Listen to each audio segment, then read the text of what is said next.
there's politics everywhere. Yeah, everywhere. There's politics everywhere, and being able to understand how to navigate those politics, it takes a lot of emotional intelligence. Right. So I actually find that a lot of migrants, especially those who are educated, are more exposed. Yes. Are more traveled. Especially the traveled part. Yes. Because I know so many white people. They don't know anything. So They've never stepped out. You live in a bubble. Yes. So you don't know, aside you can be book smart but be very ignorant. So it is, you don't know anything about any other place or just the life you're used to. You've never gone out of Minneapolis or Minnesota. There's always like an element of aggression. Like you think I think it's defined as aggression. yeah, but it's not. Yeah, it's not. You But think it's aggression. Ayo, have you met an Ondo person before? What's that? Is there a thing with Ondo people? When they enter a room, oh my word! Living like what? I'm not so Have I they met can't stubborn? Have they met Ondo people? collected. Are you from Ondo State? No, I'm from Ogun, Lagos. I feel Ogun Lagos, no.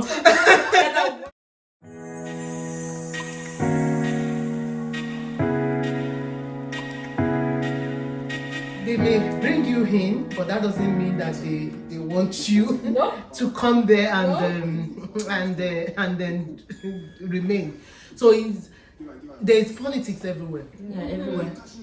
There's politics everywhere, and being able to understand how to navigate those politics, it takes a lot of emotional intelligence. Because, like for me, I know that there are very few people that look like me in my organization. I have my accent. I don't speak English like them. And now we are attending a church where we are we are like minority. So are you both in the same church? No. Oh, okay. So it's a different environment for me. But one of the reasons why we chose to go to a church like that was we want to understand other people's culture and how they do things, and how some of the things that I've learned that I'm even applying to on my work is that these other folks, not putting color there, they like people who are calm, who are very calm. And for us as people of color, we are not naturally, even in our voice we have that strong voice. There's always like an element of aggression. Like you think I think it's defined as aggression. yeah, but it's not. Yeah, it's not. You think it's aggression. Ayo, have you met an Ondo person before? What's that? Is there a thing with Ondo people? When they enter a room, oh my word! Living like what? What's going on here? Yeah, so when you're so calm though, I can't even see that in you. You're always so calm. No, Thank you. She. Which other Ondo person do you know? But I know you people. I know you Ondo people. We're just loud. Oh, Doing is Ondo as well. Jesus. Diamond. Yeah. Oh yeah. No. Ondos we like to show off. That's just something with us. With some of us. But you guys are different some from of you, the all of you. Ogun people. Are you Ogun? No, I'm not. I'm from Lagos. You're from Lagos. Ogun people, Ogun people too. That's why Ondo people and Ogun people don't really get together, get along. even the marriage. Because the stubbornness. I think Ondo people. They said it's stubborn. I'm I'm not so stubborn. too. I'm really. Yeah. I like you're stubborn. If they call you stubborn. No, You you're are not not stubborn. You are not so. Have You are they met calm, stubborn? Have they met Ondo people? collected. Are you from Ondo State? No, I'm from Ogun, Lagos. I feel Ogun Lagos. No. Like everybody would say, you guys, like the Nigerians there, they would say, you Nigerians are like different from other Nigerians. Oh really? How? Like you guys are really calm. You're calm. Because I have some Nigerian colleagues. Like you're really calm, you're gentle, you're not loud.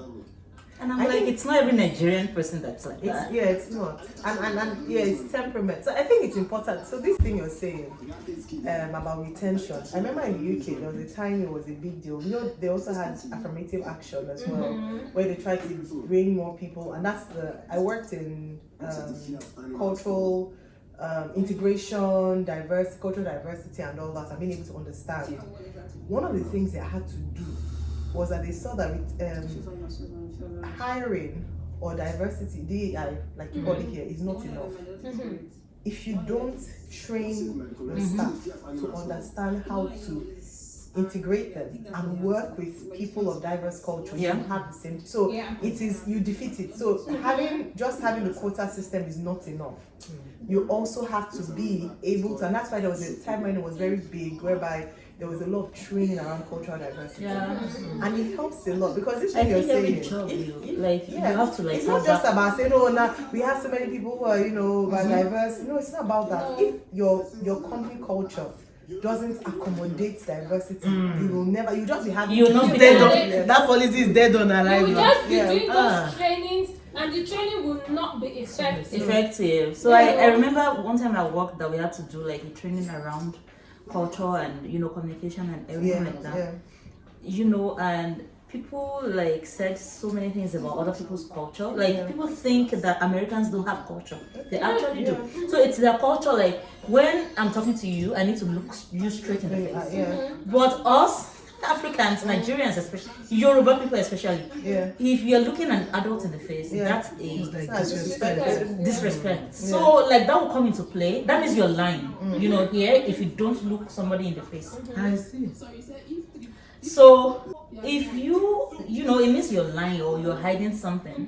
But then for us, especially Yorubas, like when you're talking to like a superior, you like automatically lower your eyes and all of that. But like there are so many things I just these are the picked things one. that we taught, that we trained on. Just the simple things, even shaking of hands, even like I learned interaction between so much. Like the genders. Yes, exactly. That it's not. It's just the culture. It's cultural, and I think it's both ways. Yes. So in the way that the organization has to learn about the culture, you as coming in as coming from another background, you also have to learn the culture of the people. So it's both ways. It's an exchange of cultures, So there are so many, even like some things about don't shake first. I learned, so many things are so simple, but I will be seen as a even at work now, the patients I work with, you have to go by what they want to be called. Like if they don't want you to call their names, usually here you will call people by their first names. But if they don't want to be called by their names, like ask them their preferred names. Like what do you want to be called? How do you want to be addressed? Some people take offense at some of these things. So I had a pastor, I had a patient that was a pastor, and stuff like that. Like if you go there and call somebody else like Mrs. This, that person might take offense. You just have to learn, okay, what do this like what operates here? And go by that. Even with people of like all those LGBTQ people. Like you just need to know how to work with them, like navigate your way around them. Because I need the help of God in that. Me too. Everybody. Everyone wants to be included. When you hear the side of the LGBTQ, they're going to tell you that they face different kind of rejection from people. Some people not using the right pronouns, and sometimes some people not recognizing. What is the pronoun that they? I saw one recently. As in the letter E. EIR. But I can't remember the third one, and I'm like, somebody beside us actually asked. She said, she could be a he, she could be a she. So you use there. Some people go by there. And they. And you don't use the pronouns, so take offense. Seriously. Don't take offense. You're not being inclusive. That's the way. That's the way they see it. I mean, those are about when you get to an organization, understanding the cultural matter, knowing the people too, and knowing what will make the people like you. Because those people too, they want to be accepted. Yeah. Everybody wants to be accepted. So if they want me to call them she, they, them, I am I call them she, they, them. I mean, sometimes my manager will have that conversation. No, because you're working with them as a colleague. Sometimes you are reporting on, you're writing a report and you're talking to your manager and you're saying, oh, I spoke to so and so person, they said this. So you want to be using them because those are the kind of thing that, like, I work with the government. You want to be inclusive. If I'm in my own private business, I can be saying, oh, I'm bringing my Christian culture into play. But this is an environment where they want everybody to. We want to represent the community that we serve. So being able to, like, so that's something that I know. And also, like, in terms of keeping your feet on the table or in the place, sometimes it's not being aggressive to ask to be added to visible projects. Like when they are talking about project that has money in it, or that will put you in visible spots, maybe you will be talking to like some of the leadership. Because it's when they know you and they know what you can deliver, that's when somebody is speaking for you. So for me, I am a very shy person. I am not. I'm telling you, my dear, it took about 44 years to get this Yewande version that you're seeing here. Because I have my siblings, I have people looking up to me. If I don't step up, there are lots of destinies that are waiting for me to do that. So I have to. Like there was a stretch assignment that I signed up for this year. I mean, it really stretched me. It stretched me. At some point, the whole thing I was doing in August, September, October was just breathing. Everybody was, I was just existing. But I was the one that signed up for it. Oh, Yewande would like you to do this presentation.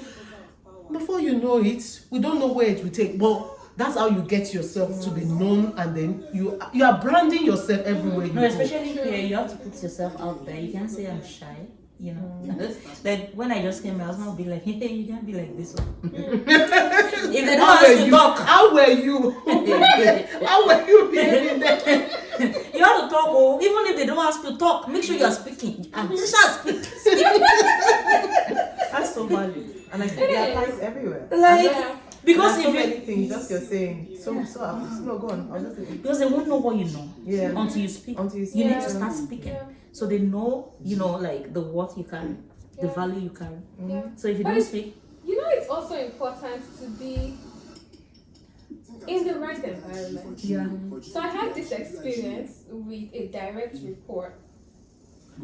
And when I started asking to be on certain projects, oh, Timmy, you know you're a junior. They're going to consider more senior people before they consider you. And I'm like, what is all of that? She would reiterate. So I would go even look for the project myself and be like, you're my supervisor or my manager. I need you to get me on this project. And she would keep saying, oh, you know you're a junior. You know you're a junior. And I'm like, what else? These are projects that are even in this company. I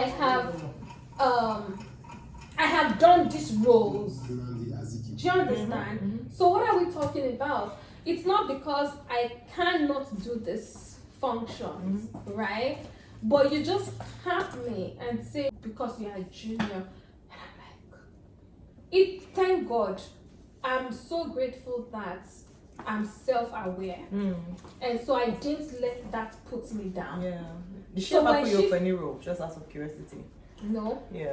No, she did not. So you see that other part of you putting yourself forward, but they're blocking it. Yes. So that's how I was doing that. The point is, exactly, so you keep pushing, and that's why it's good to have advocates. You know, quickly know who are your advocates, who are your sponsors in the workplace. And I am finding out that usually it's not your manager. You'll be blessed if you do have a manager who is like that. But I feel like many managers are there to just do their job with you, not necessarily because they are vested in your progress or your success. Development, What you said about the organization is different. You know, so when I started my career at Zenith, it's a different culture compared to here. And it's different even across organizations in different countries, because some organizations, if you tell them your goals and what you would like to be, you're a threat. oh, you are already a threat, and they would find every reason to prevent you from getting there, being part of those projects that will put you on the track to becoming. So that is a very unhealthy culture. I mean, when that's the prayer that it's good to pray that God put me in the right environment. The place where you can easily say, I want to develop here. Most organizations that are very good and they are like all those Fortune 500 companies, they want you to grow because they know they are going to use you very well. Like, and there are very, very few people that they can find to do some certain things at the top. Like, if they are looking for, let's just use an example of a Fed president now. They're already putting so much restrictions on you that they would find only few people who will be able to qualify for those jobs. Because they want those people not to be investing in some certain organization. They want those people to have some certain background. So they already limit the number of people that want to be part of that. So if they find people who are already fit that kind of thing and they already look interested in becoming that, what you said about advocacy, if you find somebody who can speak for you, you would easily find your path to getting there. But like you said, the culture of the organization also matters. And finding somebody who can speak for you, it's important. So know the culture of your organization. So just be able to study.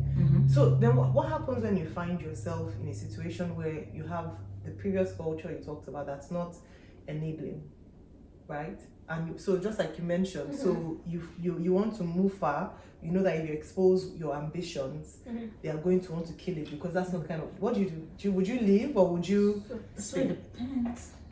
I had a way around, and I also learned that with the health sector as well, because when I was experiencing a lot of challenge around my reproductive health many years ago, I found out that it was important for you to advocate for yourself.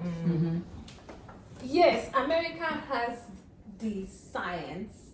We are very advanced with the science. We have the professionals and all of that. But what I quickly found out was also that if you don't speak up for yourself when it comes to your health, sometimes,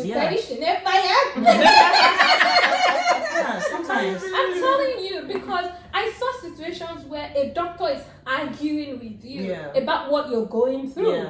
And you're insisting that this is my experience. That must have been painful. I eventually got solution because I kept saying, no, this is not normal. Okay, and then I started doing my research too. And so I'm the one telling them, this is the referral that I need. I need you to refer me to this place. I need you to refer me to that place.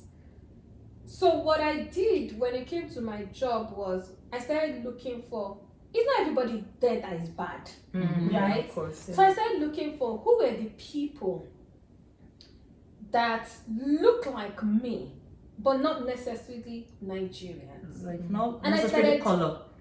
No, but I had to look for people of color in this case because sometimes people that look like you might not be people of your color. You know that. I agree. Yeah, there's that side too. Yeah, there's that side too. Very, very fine. I have a case on that one too. So, but then I had this woman who is Caucasian but very pro-African, very pro-black, and so she used to like advocate, speak. In fact, she moved from what she used to do for me at work, and she has moved that also to EriGlow. And so she puts EriGlow out there. She speaks to organizations. When she sees opportunity, she's like, oh, Temi, I think EriGlow you could use this opportunity. Are you interested? She's done it twice now, that she's put EriGlow in rooms that I never thought that I would get into. And that was what she used to do at work as well. But one of the ways that I navigated or tried to navigate the problem in the moment was, who were the people that I knew were my solid allies. Mm-hmm. And I started having conversation. It was a matter of me talking to one person to know a more senior person that, see, if that person tries to block you, we already have somebody high up there that will deal with the situation, right? But he had to take me speaking out, right? And so I also learned, your shyness will only get you so far. Well, that's right. You know, and if we're Christians, the Bible tells us that we have not been given the spirit of fear or timidity, but of power, of love, and of a sound mind. And so the question is, why do we, I'm shy, and you know, we eventually just shortchange ourselves. We lose opportunities. Yeah. So there was this when it came to some of the issues that I was facing when it came to like leaders, I started having conversation with this particular lady who was black, and I knew she was an ally. But she also knew people high up there that she could speak to about the case. And so she took my case to the other person, and then advocacy started for me. Unfortunately, the company had a large layoff that impacted that very senior person. But the good thing is today we still have a rapport, and I still go to her for some coaching, you know. So that was one of the ways that I was able to navigate. And then I think if that did not happen, it would have been a matter of now people hearing about you or hearing about your case, going past the immediate people that you were reporting to and who were trying to block you, right? And then now saying that, oh, wait a minute, they can't stop this person. And so what I found out is, look beyond your immediate surrounding. There may just be somebody else that will get you outside or get you to where you need to get to that may not be in your immediate surrounding. And the power of networking is also what I learned in that season too. And you know, coming out of your own shell, because you do need to have these conversations, right? And I also learned that it was important for you to be honest to yourself as well. What do you Your mean? advocate may not tolerate nonsense, but they would only advocate for you because of your values. Right? Yeah. If they see that you're a person of value and you stick by those values, they will do everything to speak for you. Then if you're now on the lazy, because we do have some of us too who get into these kind of places and lazy, we don't like to do the work, and then they now carry all of us and mash us, all of us together, because there's that too. There's some people that I don't want to call their visiting, they're usually the ones that mess it up for us. I know, and right? so everybody will now think that because we are brown colored or brown skinned that we are like that too. And no, I crossed the Atlantic Ocean to get here, and I didn't come to Compere. I didn't come to Calgary. I mean, I was gonna say something about like when you were saying something about not people of your color. Okay. Yeah, I think she said something about that. It might not be people that look like you, but people that share your values might be people that look like you. You know, because when we're looking at people, even those people that we think look like us might not necessarily share the same values as us. Like you just said something about some people do not, like they already spoiled the place for us because they're the ones that go to work, they clock in like earlier than usual, they clock out later than that they're supposed to. They don't do any work, like they don't turn in, like they're not productive. And then people think, okay, because they've had like 1, 2, 3 of those people, like everybody from that zone, from that area is like that. You know, like that's not you. Like you have your own values, you have your own values, and you know those people necessarily do not look like you. Now I'm taking it deeper. I'm not talking about the color now, because those people, like they're the people you've not talked to people at work before. Like, oh, this is what we are supposed to do, and they're like, you're carrying this thing on your head, you know? Like, even though you share the same color, but you're not the same. You're not. Your values are different. And then there are so many other people that will just do things like, and you're wondering like, how, like, you know? Yeah, that was what I meant by that. This thing called grandfather thing, like, it's a thing. is everywhere. I mean, I didn't know. I would have made the same mistake when I was joining the Fed. But my advisor at University of Houston was the one that said, Yewande, would you mind me connecting you with Sharon? And I said, why not?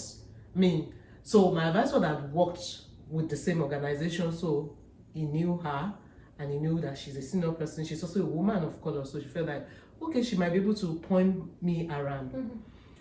Sharon is a very strong woman, because you want your helper. You don't want a weak helper. No. You want a helper to be vocal, to be able to say, this I know she can do. That you're not putting her on it, I don't understand. That's that kind of personality. So when I joined and when I sit with her, I mean, she retired this year. When she told me that she told me I almost shed tears because I felt like, okay, I'm not ready for you yet. But she said, Yewande, you are 2 years, you're almost a senior too. You will start helping people. But where I'm going is that you want your ally to be strong people. When you are talking about advocacy for people, yes, you advocate for yourself. You know what you really want. What do I really want to get out of it? Do I just want to be an individual contributor, or do I also want to be like a leader?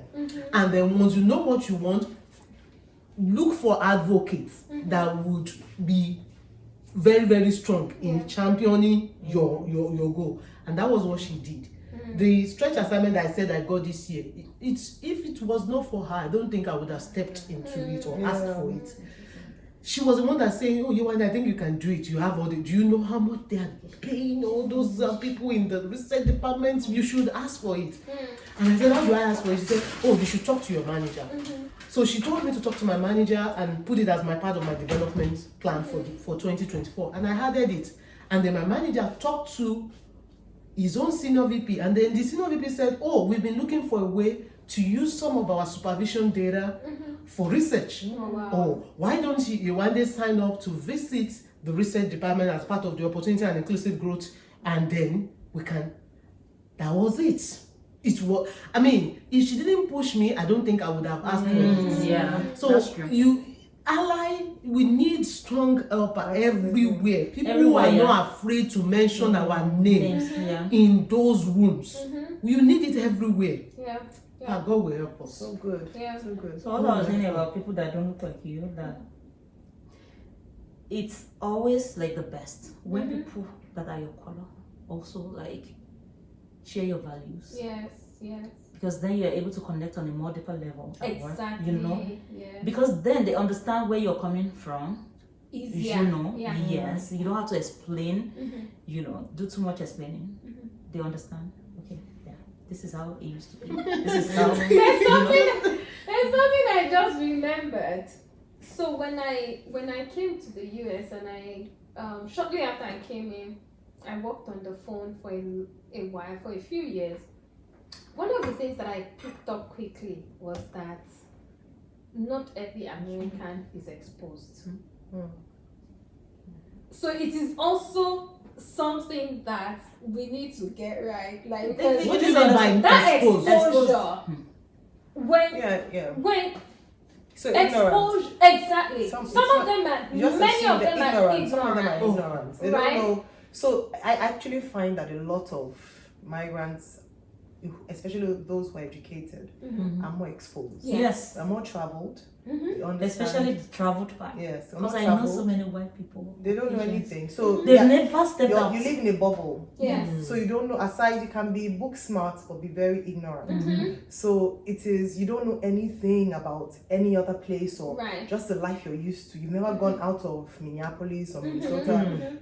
And yet you're meeting someone who, even though doesn't seem to be at your level, but has been to many places and exposed to a lot of cultures, exposed to a lot of experiences that Yes. makes your life richer. So that's why I get why you said that ignorance is not by book or No, education. No, it's no, not. no, Exposure as well is not by book smart or intelligence. no. You have some people who are PhD holders who are very ignorant, very ignorant. So the kind of, and you know by the kind of questions they ask, the way they respond. Certain things that we see as maybe even discrimination is actually just ignorance. Actually, discrimination, a lot of it is founded on ignorance. A lot of it is founded on just, it just exposes. It reminds me of an interview that Chimamanda Adichie did. That she was, I don't know if you saw it, where she was speaking to a friend. She went to France and they were interviewing her. And the lady was like, "Oh, do you have libraries in your country?" And she said, "Yeah." She was like, it showed, I mean, that she's very surprised that, and someone, I can't remember the exact word she used, but like, she thought they were more educated in France. And that actually, so when you flip it, that's actually what it exposes. How can you not know that people in this part read? Do you understand? How do we know these things? Because we're exposed, we see, we watch TV. So even through watching TV, watching the news, we know about other people's, we know what's happening. Yeah, very exposed. So that's where a lot of, so it was like, I'm surprised that you do a disservice to your country by asking such a question. And I thought what an excellent answer. I think she gave it to that person. Yes. And it was so factual. It wasn't even it's not even an insult. It's just a statement of fact. Yeah. So it's the same thing that she was saying that about ignorance and exposure. The fact that that woman was a seasoned journalist because they brought the best to interview her, and yet she doesn't know. It's just a matter of research. Like just Google. It's just a matter of, or even speak to one or two people from that region, and you would know. Instead of asking me such an unintelligent, ignorant question, it's ridiculous. I wanted to ask you a question. Sometimes when it comes to this advocacy, it takes a lot of courage, like I said, and sometimes you may have advocated for people before, and they later on, don't meet up to expectation or disappoint. What do you at that point? Like, I'm just thinking to myself now as somebody, maybe you advocated for people and they later on even they were not loyal to you. True. I mean, it's a risk, just like anything. It's a risk. The person who advocated for you took a chance on you. Do you understand? You could have also been a number. Yep. But I don't think so. Number one, as an advocate, so things must push you or inspire you to want to do what you're doing. So you have to first of all understand the risk involved, that you might do it and there's a possibility that it will backfire. So know that and know peace. So make peace with that. But also protect yourself. Sometimes you become so emotionally invested in people that it affects one bad incident to now make you close the door to others. Human beings will be human beings. You will find people who are going to betray you. You find people who may go to take up the opportunity and totally bring you to disrepute. Because you also put your reputation online sometimes when you stand up for someone. So I think it's just number one, I think do your due diligence. Know the person that you agree, because even that kind of relationship, a mentor-mentee relationship, there should be information shared, whereby if I'm going to stand by you or stand for you, to a large extent, I should know who you are. Yes. Right? So do your due diligence as an advocate. Ensure that the person you're speaking for is real. You're not just doing it based on, okay, she needs help, she's you've really done your work to know that this person is qualified. Now the risk aspect of it, you can't really you can't stop that. But it shouldn't stop you from helping other people. Just understanding that one bad egg doesn't spoil the entire lot. So yeah, it's difficult. I can't lie. It's difficult it's difficult when you advocate for someone and the person turns around to be disloyal or just. I've seen instances where the person literally pulls you down, brings you down. Yes, I've seen instances like that. It happens a lot. Yeah. But I think protect yourself and also don't let it stop you from doing it for others. Right? For me, that would be one of the big things for me. It happens. As long as you're dealing with human beings, that risk exists. Yep. It's a big risk that it's impossible to totally eradicate. So it's how you handle it, yeah. Women are we are like minority. I mean, how easy is it for women to find advocates? I don't know, for like in your place of work, how easy is it for you to find people who look like you, who have your own, who are your own gender? Like, I don't think, for me, it wasn't very easy. Yeah. So that's why you find it's gold. But I also don't buy into the narrative of women not supporting women. You need to say. I try not to buy, even though, I mean, to be honest, in certain places you can see it, but I see it is normal. I think it's just also understanding that as long as you're human, you would always there's that situation that could occur. When you find that person, you don't need 3, 4, 5 advocates. If you find one good advocate, just like in your you're good. Yep. It's how to then nurture that particular relationship to ensure that it works. And sometimes your advocate, might not be in the same organization sometimes. It might be someone who is quite influential and can speak up for you in meetings like this where someone, just like we're having a conversation, or I know someone who can speak up for you. So also to be on the lookout for that as well. Maybe it's not somebody who is exactly in the organization, but I think, like you rightly said, that's why we need to push more women to positions of power. I'm so passionate about that because, and then for women who are there to ensure that they don't close the door for other people. Other women. So like the woman so that's where women supporting women comes in. Yes, the woman that you talked about. I hope that as she's leaving, there's someone else that she has groomed. Maybe it's you, ready to take on that role, and that when she does leave and you step into the shoes, you pay it forward. Let me just put it that way. So at this point, you should be thinking of who can I be an advocate to? You should begin to identify people, because the same way that you were helped is also the same way that you should help others. Your life notes. So good. God bless you.